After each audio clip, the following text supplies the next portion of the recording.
উগ্র হিন্দুত্ববাদীরা, উগ্র হিন্দু জঙ্গিরা। আপনি জাস্ট শুধু তারিখ বলেন দাদা, আমি আপনি ভুল বুঝবেন না, আমি শুধু তারিখ জানতে চেয়েছি কয় তারিখ। 100 উনি মনে হয় চলে গেল। যেটুক দেওয়ার না, যেটুকু ওরে দেওয়ার ওই তো অতটুক তো আমি দিয়ে দিছি ইনসুলের। আপনি জাস্ট শুধু তারিখ বলেন দাদা, আমি আপনি ভুল বুঝবেন না, আমি শুধু তারিখ জানতে চেয়েছি কয় তারিখের পত্রিকা রিপোর্ট বলছেন আপনি।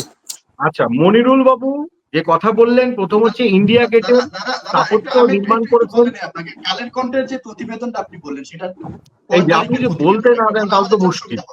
তাহলে আপনি ভুল তথ্য দিলে হবে না তো দাদা। আপনি 1 বছর আগে হাসিনার আমলের শিডিউল এখন বললে তো হবে না।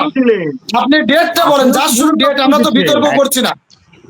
আপনার কথা বলতে কোনো সমস্যা করে নেই। না না মনির ভাই, আপনারা আমরা গল্প বলি না, সম্মানই করতে জানেন না।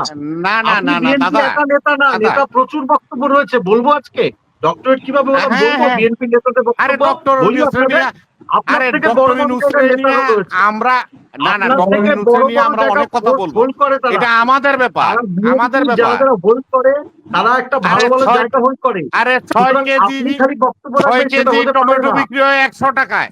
আরে আমি একজন খরিদ্দার, আমি টমেটো কিনে খাই 6 কেজি 100 টাকাটা কিনি। আপনি আসছেন এখানে হলো এই 100 টাকা কেজি টমেটো বলার জন্য, এটা তো ঠিক উনি মনে হয় চলে গেল। আমি বাজারের যে রেসিপি বলেছি, আজকে আমি নিজে বাজারে গিয়েছি, পেঁয়াজ আদা রসুন আমি নিজে কিনে কিন্তু বলেছি আজকে দাম। উনি 1 বছর আগে ওই শেখ হাসিনার আমলের উনি ওই কালের কণ্ঠ রিপোর্ট পেশ করেছেন। আমি বললাম তো ডেট বলেন, আপনি ডেট বলে রিপোর্ট বলেন, সমস্যা কি? না ডেটের দরকার নাই সালাম সাহেব।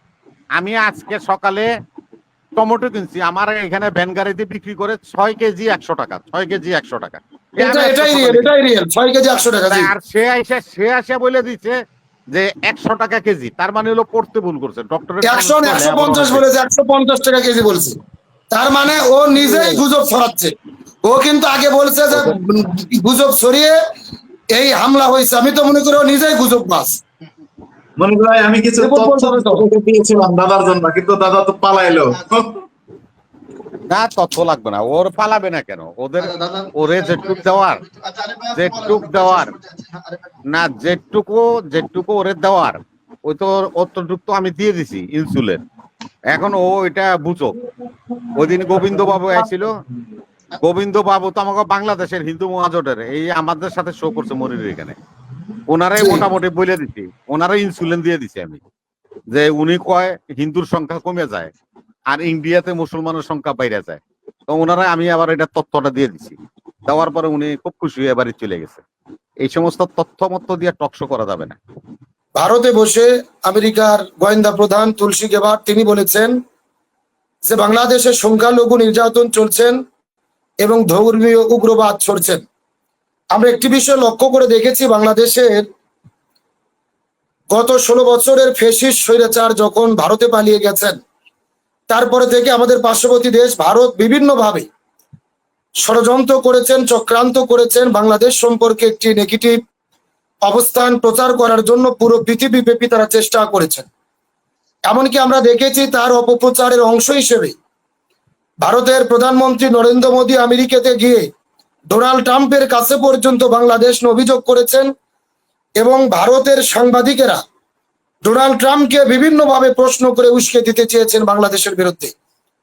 এবং আমরা দেখেছি স্বৈরাচার পালিয়ে যাওয়ার পরে ভারতের কিছু মিডিয়া সারা দিন বাংলাদেশ নিয়ে অপপ্রচার চালাইছেন। বিশেষ করে ভারতের কিছু মিডিয়া আর কিছু সাংবাদিক, আসলে আমি তাদের সাংবাদিক বলবো না, এদের আচরণ দেখে সাংবাদিক মনে হয় না, মনে হয় হকার। রাস্তাঘাটে বাজারে যেরকম মলম বিক্রি করে এরকম মলম বিক্রেতা কিছু সাংবাদিক রয়েছেন ভারতের কিছু মিডিয়াতে। তার মধ্যে অন্যতম একজন ময়ূক রঞ্জন ঘোষ। আসলে তার আচরণ কিন্তু ময়ূকের মতো না, তার আচরণ হলেন ছাগলের 3 নম্বর বাচ্চার মতো।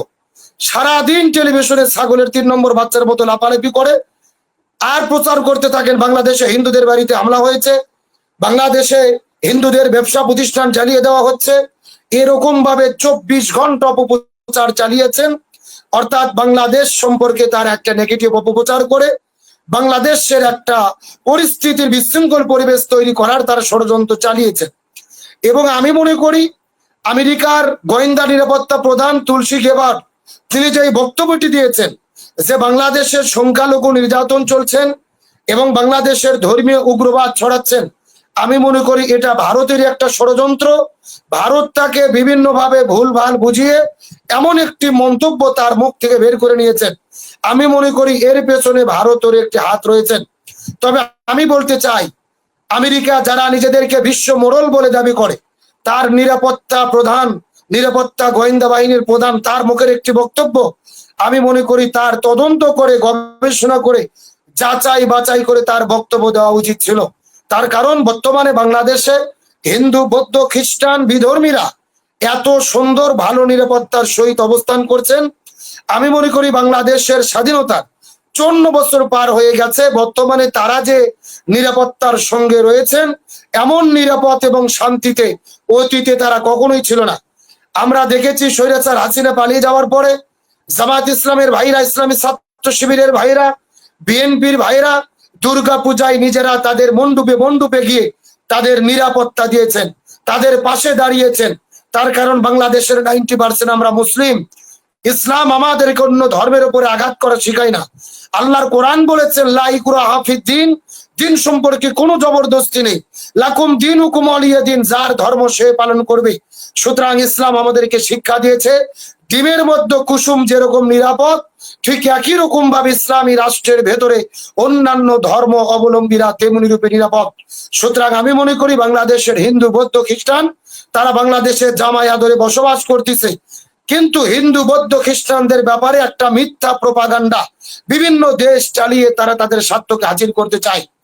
আমেরিকার গোয়েন্দা নিরাপত্তা প্রধান তুলসী গেবার্ট যে বক্তব্য দিয়েছেন, আমি তার এই বক্তব্যের তীব্র নিন্দা এবং প্রতিবাদ জানাই। আমার দেশের সরকারি ভাবেও সেই বক্তব্যকে প্রত্যাখ্যান করা হয়েছে। আমি নিরাপত্তা প্রধান তুলসী গেবার্টকে বলতে চাই, তিনি এমন সময় বক্তব্যটি দিলেন ভারতের দিল্লিতে বসে, যেই সময় ভারতের মহারাষ্ট্রে উগ্র হিন্দুত্ববাদীরা, উগ্র হিন্দু জঙ্গিরা মোগল সম্রাট আওরঙ্গজেবের কবরকে সেখান থেকে সরিয়ে দেওয়ার জন্য রাজপথে নেমেছে, তার সমাধিকে ধ্বংস করার পরিকল্পনা করেছে এবং তারা রাজপথে নেমে ঘোষণা দিয়েছে সম্রাট আওরঙ্গজেবের সমাধি কবরটাকে তারা ওখান থেকে উৎখাত করবে। এবং এই ঘটনাকে কেন্দ্র করে সম্রাট আওরঙ্গজেবের প্রতিকৃতি তৈরি করে, ছবি তৈরি করে, তার কবরের মতো প্রতিকৃতি তৈরি করে যখন আগুন ধরিয়ে দিয়েছে, ধর্মপ্রাণ মুসলমান তৌহিদি জনতা তার প্রতিবাদ করেছেন। তখন হিন্দুরা মুসলমানদের উপর আঘাত করেছেন, তাদের বাড়িঘর জ্বালিয়ে দিয়েছেন, ব্যবসা প্রতিষ্ঠানে আগুন ধরিয়ে দিয়েছেন, প্রশাসনের নিয়ন্ত্রণের বাইরে যাওয়ার জন্য কারফিউ জারি করে সেই জায়গায় আজকে থমথম অবস্থা বিরাজ করছে। আমরা আমেরিকার গোয়েন্দা নিরাপত্তা প্রধান তুলসী গেবার্টকে বলতে চাই, আপনি যেই দিল্লিতে বসে বাংলাদেশ সম্পর্কে মন্তব্য করছেন, আপনার চোখ কি অন্ধ? আপনি কি কানা? আপনি কি ভারতের মহারাষ্ট্রের দিকে লক্ষ্য করছেন না? আপনি যেই দেশে বসে বাংলাদেশের বিরুদ্ধে কথা বলছেন, সেই দেশে দিনে দুপুরে মুসলমানদের বাড়িঘর ভেঙে দেওয়া হচ্ছে, হোলি খেলার নাম করে মসজিদের মধ্যে ঢুকে মুসলমানদের উপরে হামলা করা হচ্ছে, মুসলমানদের হত্যা করা হচ্ছে, শুধুমাত্র গরু জবে করার অপরাধে মুসলমানদের জবে করে হত্যা করা হচ্ছে, আসামে মুসলমানদের নির্যাতন করা হচ্ছে। আমি তুলসী গেবার্টকে বলতে চাই, আপনি কি রঙিন চশমা পরে বসে আছেন? শুধু বাংলাদেশ নিয়ে আপনি মন্তব্য করছেন, অথচ যেই দেশে বসে ভারতের বিরুদ্ধে কথা বলছেন, ওই ভারত সম্পর্কে আপনার মন্তব্য কোথায়? নরেন্দ্র মোদী সম্পর্কে আপনার মন্তব্য কোথায়? মহারাষ্ট্রে আওরঙ্গজেবের সমাধিকে ভাঙার যেই কর্মসূচি ঘোষণা করেছে হিন্দু পরিষদ, এটা সরাসরি নরেন্দ্র মোদী সমর্থিত সংঘ। তার মানে বোঝা যায় নরেন্দ্র মোদীর বিজেপি সরকারের সমর্থনে প্রকাশ্যে আন্দোলন চলছে। আওরঙ্গজেবের কবরকে সরে দিতে চাই, তারা বাবরি মসজিদ ভেঙে রাম মন্দির তৈরি করেছে, এই যে আওরঙ্গজেবের সমাধি তারা সরাতে চায়। কারণ কি? গত কয়েকদিন আগে তারা একটা সিনেমা তৈরি করেছে সাওয়া, যেই হিন্দি সিনেমা সাওয়ার ভেতরে আওরঙ্গজেবের চরিত্রকে বিভিন্নভাবে উল্টো পাল্টা করে তারা আকৃতি দিয়ে সেখানে প্রমাণ করেছেন যে তারা হিন্দু বিদ্বেষী ছিলেন, হিন্দুদের হত্যা করেছেন, শম্ভুজি মহারাজকে হত্যা করেছেন। অথচ ইতিহাস বলে এই আওরঙ্গজেব ছিলেন মানবতা দরদি, মানব কল্যাণে কাজ করেছেন, এই জন্য তার উপাধি দেওয়া হয়েছে জিন্দা পীর। তিনি একজন ন্যায়পরায়ণ শাসক ছিলেন। অথচ আজকে তার চরিত্র হরণ করে তার সমাধিকে কবরকে উঠে দিতে চাই। আমি মনে করি এটা ভারতের একটা পরিকল্পিত, নরেন্দ্র মোদী সরকারের এটা একটা পরিকল্পনা। তারা পরিকল্পিতভাবে সিনেমা তৈরি করে আওরঙ্গজেবের কবরকে সরাতে চায়। তারা বাবরি মসজিদ ভেঙে দিয়েছে, এখন আওরঙ্গজেবের সমাধি সরাবে, তারপরে তাজমহল ভাঙতে যাবে, তারপরে মুসলমানদের যত ইতিহাস ঐতিহ্য রয়েছেন সবগুলোকে সরে দিতে চাবে। আমি মনে করি বর্তমানে পৃথিবীর সবচাইতে বড় জঙ্গির নেতৃত্ব দিচ্ছেন নরেন্দ্র মোদী, সবচেয়ে বড় উগ্রবাদ হলেন নরেন্দ্র মোদী।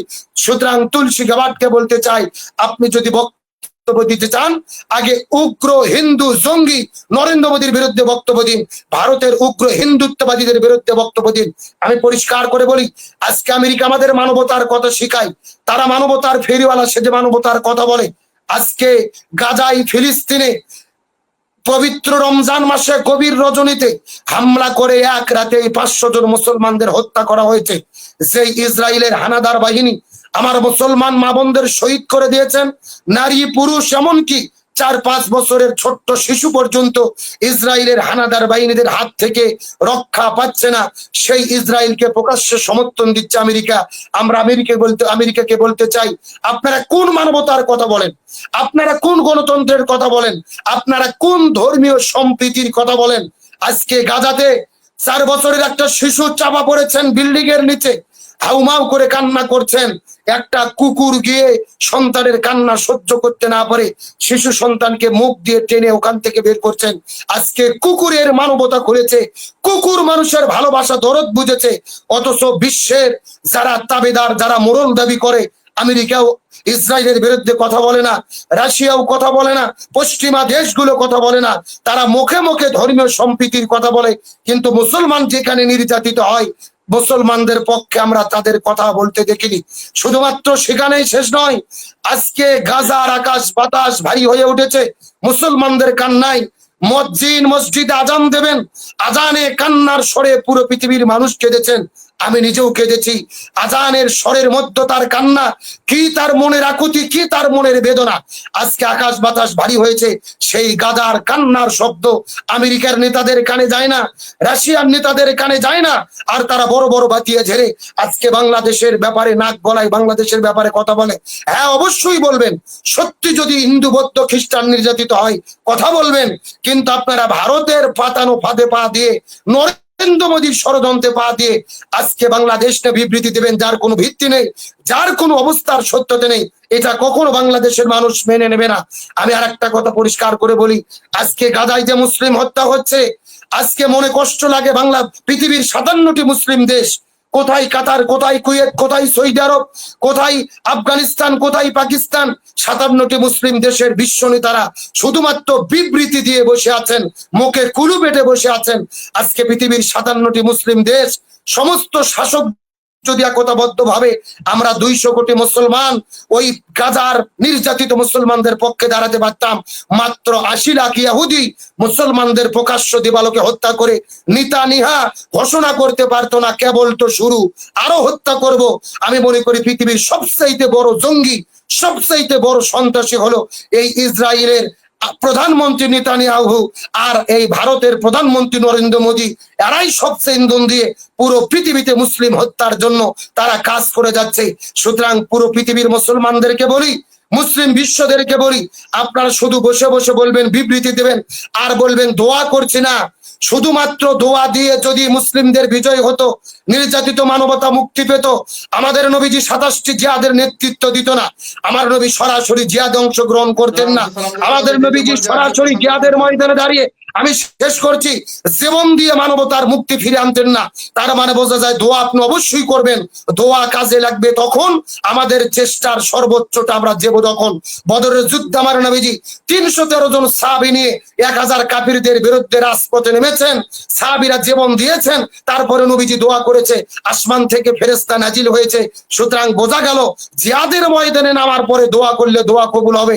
ঘরের মধ্যে বেশি বেশি খেয়ে নাকে তেল দিয়ে সর্ষের তেল দিয়ে ঘুমাবো আর শুধু আল্লাহর কাছে দোয়া করবো, আল্লাহ গাজার মুসলিমদেরকে মুক্তি দেন। এটা কখনোই সম্ভব নয়। দোয়াতে শুধু কোনো কাজ হবে না।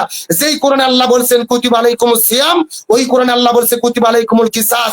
সিয়াম যেমন ফরজ, জালেমের জুলুমের বিরুদ্ধে মোকাবেলা করাও তেমনি ফরজ। 17ই রমজান নবীজি সাহাবীদেরকে নিয়ে রোজা ভেঙে বদরের প্রান্তরে লড়াই সংগ্রাম করেছে। সুতরাং আমি মনে করি বর্তমানে বাংলাদেশে শুধু নয় 57টি মুসলমান দেশে 200 কোটি মুসলমানদের ইমানের দাবি। শুধু রোজা রেখে দোয়া করলে গাজা মুক্ত হবে না। 200 কোটি মুসলমানকে প্রয়োজনে রোজা ভেঙে গাজার মুসলমানদের পক্ষে আমরা যদি লড়াই সংগ্রামের জন্য ডাক দিতে পারি, তাদের পক্ষে দাঁড়াতে পারি, তখন ওই গাজার মানবতা মুক্তি পাবে, মুসলমানরা মুক্তি পাবে। তখন আমাদের রোজা দিয়ে কাজ আসবে। আমরা শুধু কুতিবা আলাইকুমুস সিয়াম মানি, কিন্তু কুতিবা আলাইকুমুল কিসাস মানি না। সুতরাং শুধু সিয়াম মেনে দোয়া করলে দোয়া কবুল হবে না। এই জন্য তামাম পৃথিবীর মুসলিম বিশ্ব নেতাদের বলি, 200 কোটি মুসলমানদের বলি, ইমানের বলে বলিয়ান হন। শুধু দোয়ার আমল না করে হাতে তরোয়াল নিয়ে মাজলুম মানবতার পক্ষে দাঁড়ানোর জন্য ডাক দেন। আল্লাহর কোরআন বলেন ওমা লাকুম লা তুকাতিলুনা ফি সাবিলিল্লাহি ওয়াল মুস্তাদাফিনা মিনার রিজালি ওয়ান নিসাই ওয়াল বিলদানিল্লাযিনা ইয়াকুলুনা রাব্বানা আখরিজনা মিন হাযিহিল ক্বরিয়াতি যালিমি আহলুহা ওয়াজআল লানা মিন লাদুনকা ওয়ালিয়া ওয়াজআল লানা মিন লাদুনকা নাসীরা। তোমাদের কি হলো? আজকে গাজায় নারী, পুরুষ, শিশু, আবাল বৃদ্ধা বনিতাকে হত্যা করা হচ্ছে। তোমরা কি ঘরের মধ্যে বসে থাকবে? আমরা আয়াতের দিকে লক্ষ্য রেখে 200 কোটি মুসলমান ইমানের বলে বলিয়ান হয়ে বদরের ইমান দীপ্ত শপথ নিয়ে যদি 200 কোটি মুসলমান শুধু বক্তব্য না দিয়ে, শুধু দোয়া না করে, বিবৃতি না দিয়ে প্রকাশ্য তাদের পক্ষে দাঁড়ানোর ঘোষণা দিতে পারতাম, ইসরায়েল হানাদার বাহিনী পরাজিত হতো, গাজার ফিলিস্তিনে মুসলমানরা মুক্ত হতো। সুতরাং আমেরিকাকে বলি, যদি সত্যি মানবতার কথা বলেন, গাজার মুসলমানদের পক্ষে কথা বলেন। আপনারা একদিকে মানবতার কথা বলবেন, অন্যদিকে ইসরায়েলকে অস্ত্র দিয়ে তাদের সাহায্য করে মুসলমানদের হত্যা করবেন। এমন মানবতার কথা আর বিশ্ব দেখতে চায় না। মানবতার কথা যদি বলেন, মুসলমানদের পক্ষেও কথা বলতে হবে, হিন্দুদের পক্ষেও কথা বলতে হবে। আপনারা শুধু বৌদ্ধ, হিন্দু, খ্রিস্টানদের পক্ষে কথা বলবেন, মুসলমান মারা গেলে কথা বলবেন না। মুসলমান নাকি মানুষ নয়? এই দ্বিমুখী নীতি আগে পদত্যাগ করুন, দ্বিমুখী নীতি ছাড়ুন, তারপরে মানবতার কথা বলুন। ধন্যবাদ।